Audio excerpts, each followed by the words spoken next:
What's up, everyone? Hey, welcome to Real Life, and welcome to week 4 of this Made Well series. And whether you are inside, outside, or online, we are so grateful that you are here with us. And we don't think it's an accident, and we don't think it's random. I genuinely believe that you're here for a reason, and God has something to say to you today.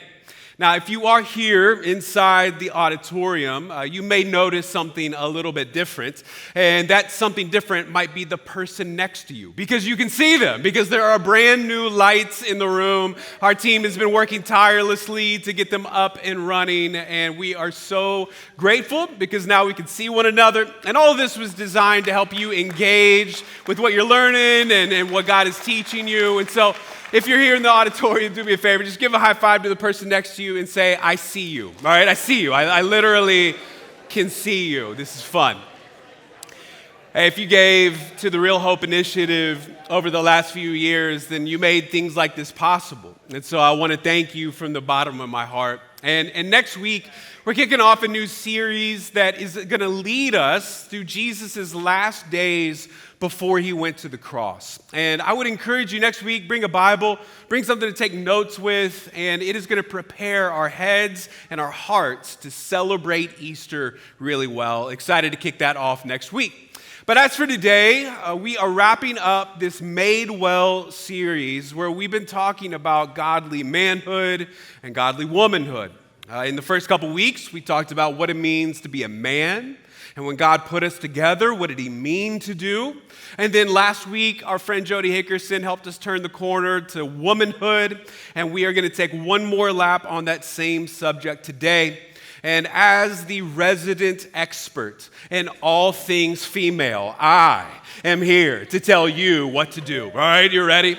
That was a joke, all right? I promise, don't quote that on Instagram. We won't have a church next week, okay? I recognize that this is not my lived experience, and so I had to do a little research this week. And I went to the one place that it feels like I've heard the most about what it means to be a woman. I looked up every pop song that refers to femininity, and here's what I learned. You ready? Aretha Franklin said it was great that you made her feel like a natural woman. But then Fergie comes in and says, actually, it's better to be GLAMOROUS. And so I don't really know. Is it better to be natural or glamorous? I can't really tell. Gwen Stefani said she was just a girl, but Cyndi Lauper said girls just want to have fun. And then Beyonce shows up and says, actually, it's girls that run the world. Christina Aguilera said she's beautiful no matter what you say. Katy Perry said, baby, you are a firework. And then Madonna said, actually, guys, I'm just a material girl living in a material world.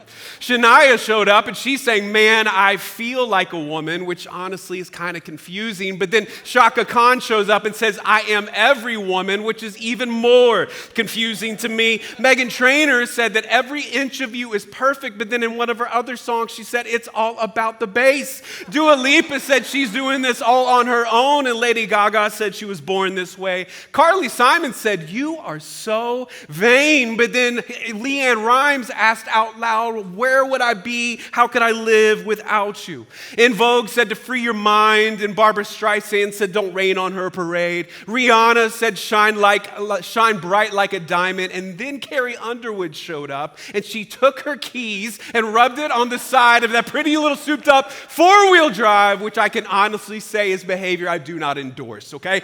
All of this research was entirely unhelpful. I learned nothing. And so today we are going to actually turn to a source that is going to be more helpful, and that is the Bible. We're going to see an example of a godly woman that I know is going to inspire and encourage all of us. But before I tell you where to turn today, I want to make an acknowledgement. You see, you and I, in our imperfection and in our sin, we have this habit of corrupting everything that we touch. And we can corrupt really good things, and we corrupt even perfect things like the Word of God. And throughout history, there have been people that have used Scripture, they've twisted and manipulated it to serve their own selfish purposes. Things like ethnic cleansing and slavery, spousal abuse, and even extreme misogyny. And I want you to know that every single person that has made that choice will answer for their decisions on the day of judgment at the end of it all. And I want a word just quickly to my sisters in Christ, to the women of real life. If anyone has ever used the Word of God to belittle or diminish or dismiss or even abuse you, I am so sorry. And that has no place in the Church of Jesus. What we're going to see today is the Bible elevate a woman as an example of an extreme faith, an inspiring faith. In the face of deep disappointment and in the face of the insensitivity of almost every man in her life, she is going to hold strong to who God said that she is, and she's going to inspire us all. If you got a Bible or a Bible app, I want to invite you to 1 Samuel chapter 1. It's a book in the Old Testament, and most of 1 Samuel is about this guy named David. But before we get to David, you are going to meet one of my heroes. This woman is resilient. This woman is strong. This woman is real. And she's going to model for us a way of interacting with God, even in the midst of deep disappointment, and her name is Hannah. Now, before we meet Hannah, I want to tell you a little bit about the world in which she was born. Like, what was the culture like? What was the vibe in those days? And here in an Old Testament book of the Bible called Judges, it says, in those days, Israel had no king, and all the people did whatever seemed right in their own eyes. Does that sound familiar to anyone else? I mean, that Old Testament book of Judges, it was written somewhere between the 6th and 7th century BC, and they may have well written that line in 2026. If I could summarize the North Star for our society, the moral bar that we've all agreed to, it's all summarized in this one word: whatever. I mean, whatever you think, whatever you feel, whatever you believe to be true, because you've got to live your truth. You do you. And that very worldview has led to catastrophic consequences. We're going to read about one in the first 2 verses of 1 Samuel. Look at how this starts. It says, there was a certain man whose name was Elkanah, and he had 2 wives. One was called Hannah, and the other Peninnah. Peninnah had children, but Hannah had none. And this right here, this family setup, is the result when we lower the moral bar to whatever. The story starts out by describing this man, Elkanah, and he's described, and it says that there was a certain man. And fellas, if ever in conversation someone describes you as a certain man, you should just know that is not a compliment. Right? This story is not about him. But we do learn that he had made a massive mistake. Elkanah had married 2 wives. And this is a great opportunity to give you a principle that you ought to take with you every time that you ever read the Bible on your own, which I desperately hope you will. And that is that the Bible sometimes describes things it does not endorse. Sometimes you'll read about things and the Bible's describing it, but it is not prescribing it. It's not saying this is a good idea. See, when it comes to marriage, monogamy was always the plan. 1 husband, 1 wife, that was the way God drew it up. But if you read the Old Testament, you'll see multiple examples of men with multiple wives. The Bible's describing that, but it's not endorsing it. It's not saying this was a good idea. In fact, to no one's surprise, polygamy never turns out well. It's always complicated. Polygamy was wrong back then, it's wrong today, it'll be wrong tomorrow. And so Elkanah here is not being elevated as a good example. But we do get one detail that might explain to us why he chose to marry a second wife. See, Elkanah, as he's building his family and he's building his life, he chooses two wives. And to add insult to injury, one of them was able to conceive multiple times, while another was not able to have any children. It's even found in their names. Peninnah, that name, it means prolific, multiple babies. Hannah, it means gracious. Now, we're about to read that Elkanah did in fact love Hannah. She had his affection, but she was unable to have his children, and so he intervened with his own solution. He got another wife.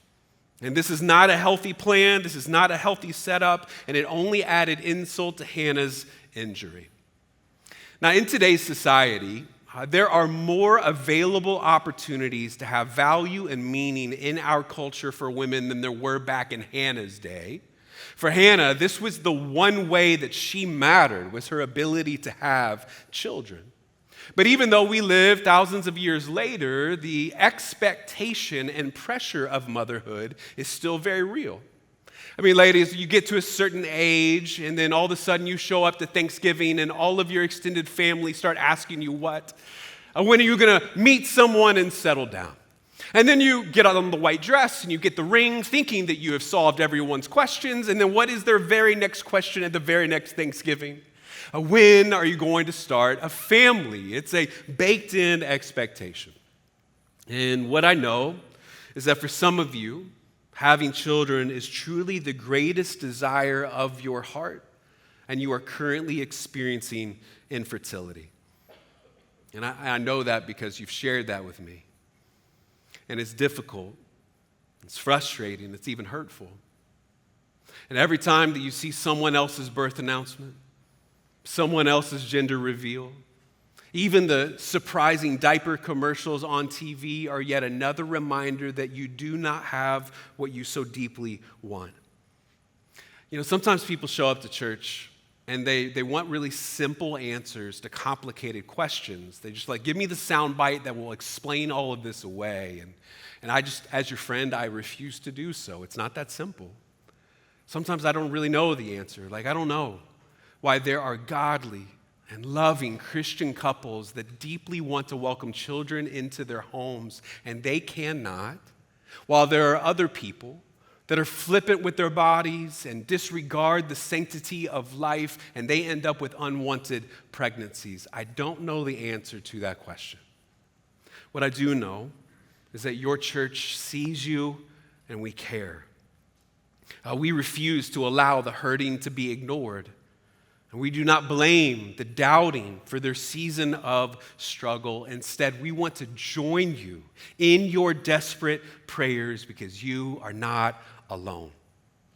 Let's allow Hannah's story to play out. In verse 3, we read, year after year, this man went up from his town to worship and sacrifice to the Lord Almighty at Shiloh, where Hophni and Phinehas, the two sons of Eli, were priests of the Lord.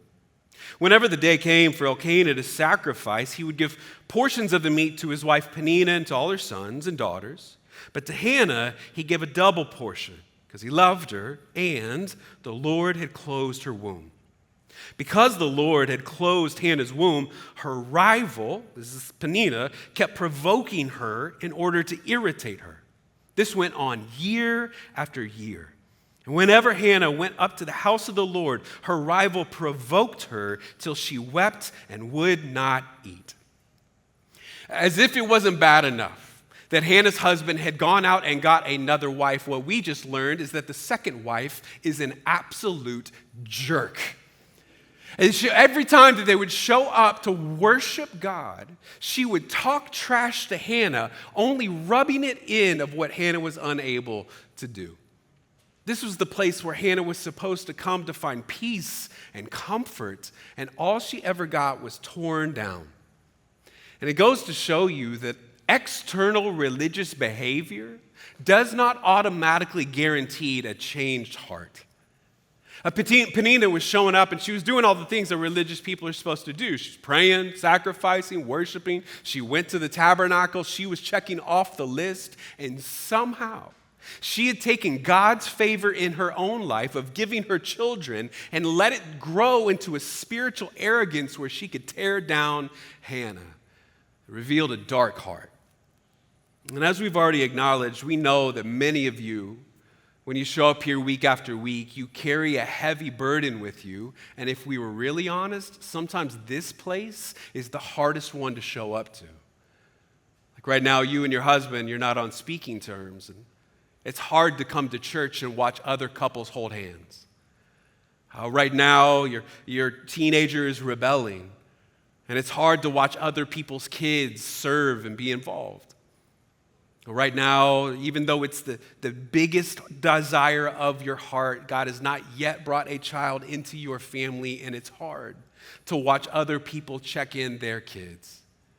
And there's no shame in being honest about that, because real life is not a country club for the polished and put together. This is a hospital for the hurting like Hannah.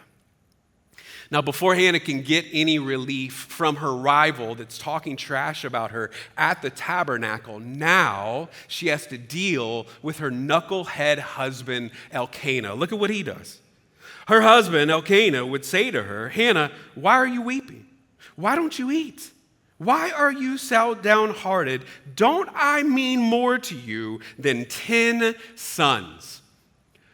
What an idiot. All right, I don't know what he could possibly have been thinking. He sees his wife in a puddle of tears, deep in her grief, and he easily could have picked her up. He could have dried her tears. He could have said, "Babe, you mean more to me than 10 sons ever could. I will love you no matter what."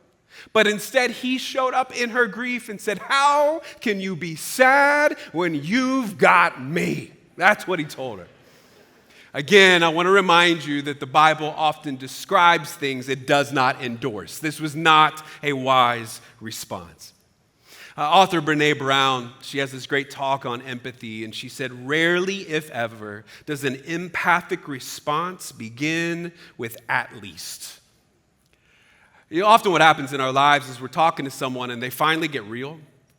They get authentic about what they're going through. They start sharing what they're struggling with, and it makes us uncomfortable. And so our temptation is to paint a silver lining around their troubles just to get out of the conversation. They say something like, "Our marriage, it's not going well. I'm not even sure we're going to make it." And we say, "Well, at least you're still married." Someone tells us that their kid just got expelled from school, and we say, "Well, at least your daughter's on the honor roll." Someone shares with us about a miscarriage they experienced, and we say, "Well, at least you know you can get pregnant." And if you ever find yourself tempted to give someone an "at least" as they're sharing with you their troubles, as your friend, may I encourage you to shut your mouth. It is never the right move. Poor Hannah's deepest desire was to be a mom. And at that moment in history, her only value in society was to be able to bear children. And for some reason, God hadn't allowed it yet. And here comes Elkanah saying, "Well, at least you've got me." Now, Hannah's response to her knucklehead husband is not recorded in 1 Samuel chapter 1. We don't know why. In my imagination, she gave him the look. Fellas, do you know the look? It's the look that you get once you realize you have said something so stupid that the next 25 minutes are going to be very unenjoyable for you. Usually in my life, here's the way the look goes. The eyebrows get raised, and then the head gets cocked to a 45-degree angle. And when you see that head get cocked to a 45-degree angle, you need to brace yourself for the holy fire that is about to rain down on you, and you deserve every bit of it. In my imagination, Hannah's response to Elkanah was so R-rated that the author of 1 Samuel said, "Yeah, we cannot write that down, but he deserves all of it." So far, we've seen Hannah with a loving and maybe well-meaning but inept husband, with a rival of the other wife talking trash about her and not getting the deepest desire of her heart, and no one here would blame her for having lost her faith. But Hannah does something totally different. Look at verse 9. It says, once when they had finished eating and drinking in Shiloh, Hannah stood up.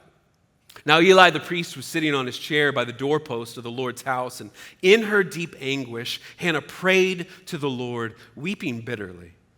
She made a vow, saying, Lord Almighty, if you will only look on your servant's misery and remember me and not forget your servant, but give her a son, then I will give him to the Lord for all the days of his life, and no razor will ever be used on his head.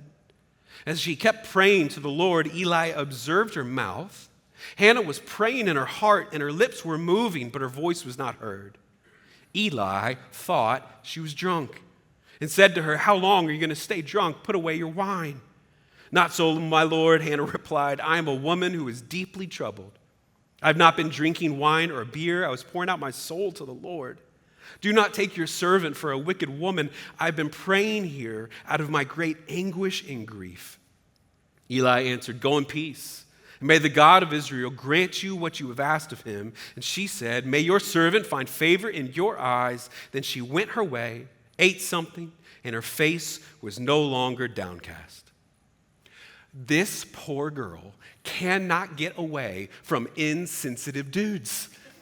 Her husband first shows up and dismisses her grief. Then the priest accuses her of being drunk when all she was doing was praying with a broken heart. It is unreal. And in Hannah's situation, there would be a lot of responses to her frustration that honestly none of us would blame her. If she had been bitter, if she had been angry, if she had just numbed herself to her situation, or maybe she would do the thing that often happens around church is we plaster on some fake spirituality, smile at everyone, and tell them how blessed we really are. Hannah did a better thing. She did what we read to do in James 5, where it says, are any of you suffering hardships? You should pray. I want to give you three things about Hannah's prayer that really stood out to me, and I hope you'll write them down if you're taking notes, because they ought to be true about our prayers as well. The first one is this: Hannah prayed knowing who God was. Did you notice that she didn't pray to some vague higher power? She didn't start out her prayer saying, are you there, God? It's me, Margaret. Instead, she named God because she knew who he was. She called him the Lord Almighty. She was praying full of belief that he was the only one that could intervene into her situation. He was the only one powerful enough to change her life, and she prayed with that belief. One commentator wrote, Hannah begged God to do for her what he had done for Israel in the days of Moses. She was asking God to do what God had shown to be, I love this phrase, his characteristic behavior toward his people. I love that so much. When Hannah was praying, not only was she praying to the Lord Almighty, but she was genuinely convinced that God would hear her cries. He had shown a pattern of caring for his people, and she actually believed that he would treat her the same way. The second thing about Hannah's prayer is that she prayed knowing who she was. She referred to herself as a humble servant. She knew who God is, she knew who she was, and she knew her role in the relationship. She didn't come with some long list of demands saying, God, unless you do these for me, then you are not loving. She didn't even pray that her rival Peninnah would experience indigestion and get stuck on the 5 during rush hour, although none of us would have blamed her had she done that. Instead, she prayed a humble prayer with humble faith, genuinely believing that God would show up. Then here's the third and final thing she did. Hannah prayed with the right motives. Again, from the New Testament book of James, it says, when you ask, you don't get it because your motives are all wrong. You want only what will give you pleasure. Hannah wasn't praying for a baby so she could finally fit in the school drop-off line. She wasn't praying for a baby so she could get one up on her rival. Instead, there was no formula to force God's hand or bribe to negotiate God's favor. It was an honest prayer that flowed out of a heart that was equally full of pain and faith. One author wrote, "The prayer came from her heart as the tears from her eyes." Hannah here, she wasn't bargaining with God. She was making him a promise. You might have noticed one unique detail about her promise. She said that a razor would not touch the hair on the head of her baby if God would give her one. Back in the Old Testament, that thing is called a Nazirite vow. And there were servants of God's that were so committed to him that they promised not to drink alcohol, to touch a dead body, or to ever cut their hair. The most famous person to ever do that was a man named Samson. What she was doing is she was promising to God that if he gave her a baby, she would give that baby back to God to serve him for all of his days. It wasn't about her, it was about him. Now, I'd encourage you sometime this weekend to read all of 1 Samuel 1 and all of the details. It's truly incredible. But let me summarize what happened next. This family, after this prayer, they worshiped one more time in the morning. Then they went home. Then Elkanah and Hannah, husband and wife, did the thing that makes babies possible. She got pregnant and she gave birth to a son. In verse 20, she named him Samuel, for she said, "I asked the Lord for him." Now here's the moment of truth. Hannah finally has her baby boy. God finally said yes to the deepest desires of her heart, and the big question is she really going to do this? I mean, she can swaddle this baby. She can snuggle this baby. She's going to wean this baby. She's really going to give this baby back to God like she had promised. In verse 24, we find out that she was a woman of her word. It says, when the child was weaned, Hannah took him to the tabernacle in Shiloh. They brought the boy to Eli. "Sir, do you remember me?" Hannah asked. "I'm the very woman who stood here several years ago praying to the Lord. I asked the Lord to give me this boy, and he's granted my request. Now I am giving him to the Lord, and he will belong to the Lord his whole life." And they worshiped the Lord there. This hero named Hannah, she gave her one and only son to serve a bunch of imperfect men and women, all for the glory of God. I hope that sounds familiar to you. It's like someone else. I want to make two observations about prayer today and then give you the opportunity to put it into action right here and right now. The first thing about prayer is that prayer changes us. Sometimes when we start praying to God, our goal in that conversation is to get God to do the thing that we want to do. It's almost like we're participating in some cosmic episode of Shark Tank, where we're standing in front of investors, making our pitch, trying to get something from them that they're reluctant to give. That's not the way prayer works. Prayer isn't about getting God to agree with us. It's about aligning our hearts with him. All of a sudden, we're going to start wanting the things that he wants, caring about the things that he cares about, having a broken heart over the things that break his heart. I hope you notice that Hannah's disposition changed before her prayer was answered. Once she was done praying and she got that blessing from the priest, she went home. She had a sandwich. Her face changed. Her disposition was different before she ever held that baby in her arms. She was that confident that God would do what he promised to do. Prayer changes us. But here's the second thing, is that prayer changes things.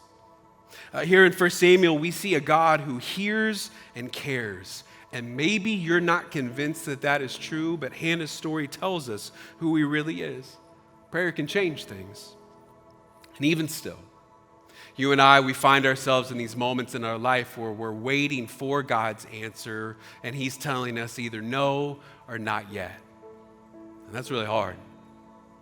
No or not yet to praying for healing for someone that we love. No or not yet to a faithless husband that just refuses to come here with you. No or not yet to filling an empty crib, even though you've been praying for years. And what do we do in that moment? Last week, I drove down to Orange County, and and I attended a celebration of life service for a woman named Dara Larsh. Dara was the wife of one of my co-workers at a church in Anaheim. His name is Danny. They're our age. And for 4.5 years, Dara battled ovarian cancer. She battled it through chemo and homeopathic remedies, and she did it with a smile on her face and with incredible joy. She kept soaking up the wonder of God's creation even as her body was failing her. And after a 4.5-year battle, 2 weeks ago, she passed on to be with Jesus. So now Danny, my age, is raising 4 kids under the age of 12 all by himself. And as I sat in that auditorium, I was just thinking to myself, I even said it to a friend who was next to me. I said, this is the worst thing that could ever happen. Like, I couldn't imagine being in that situation. I'd be lost without my wife. I wouldn't know what to do. How is he going to be okay? What about the kids?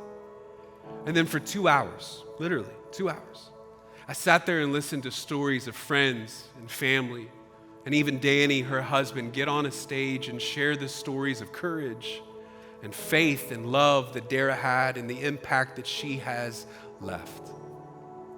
That family, they prayed long and unending prayers for healing for the woman that they loved so much. And so does that mean that God didn't hear them? Does it mean that he doesn't care? Does it mean that they didn't deserve the healing that other people get? I just want you to know from me, I want to say an emphatic no. I simply believe that we have yet to see how Romans 8:28 is going to play out in their lives. I want to read that verse together, and as you see a couple phrases in bold, I want to invite you to read those words out loud with me. You ready? It says, we know that God causes everything to work together for the good of those who love God and are called according to his purpose for them. When the answer is no or not yet, we're simply waiting to see God do what he promised to do. Like we acknowledged already, we know that a lot of you carry heavy burdens in here, men and women alike. And we know because you tell us, and every time that you do, you need to know our team is so grateful that you invite us into your life. And today, we want to give you the opportunity to be prayed with, to be prayed for, or to have someone join you in praying a Hannah-like prayer of desperation that God honors. Right now, the team is going to lead us in one more song. And there's going to be a prayer team down front. And I want to encourage you, you don't need to wait till the song is over. If you need prayer, now is your moment. If you're sitting in a row where there are other people, just tap them on the shoulder. They will graciously make way so that you can come and get the prayer that you need. Do not leave here thinking you've got to fight this on your own. You've got to hope this on your own. We have your back as your church. We want to come alongside you and pray with you. And if that's not going to be you today, if you're not needing prayer in this particular season, this is not an excuse to get an early exit or to beat the traffic out. What I'm hoping is that you'll reflect on what you've heard today, that you will sing a song that honors God with its words, and maybe, just maybe, in the next few minutes, you'll decide that you actually are one of those people that needs to be prayed for. So right now, will you stand to your feet? I hope that you will do so with a heart that's willing to be honest like Hannah was, willing to be raw about what's going on, and will have the courage to come down front right here and right now to get the prayer that you need. Let's sing together. Let's pray for one another. Let's be the church today.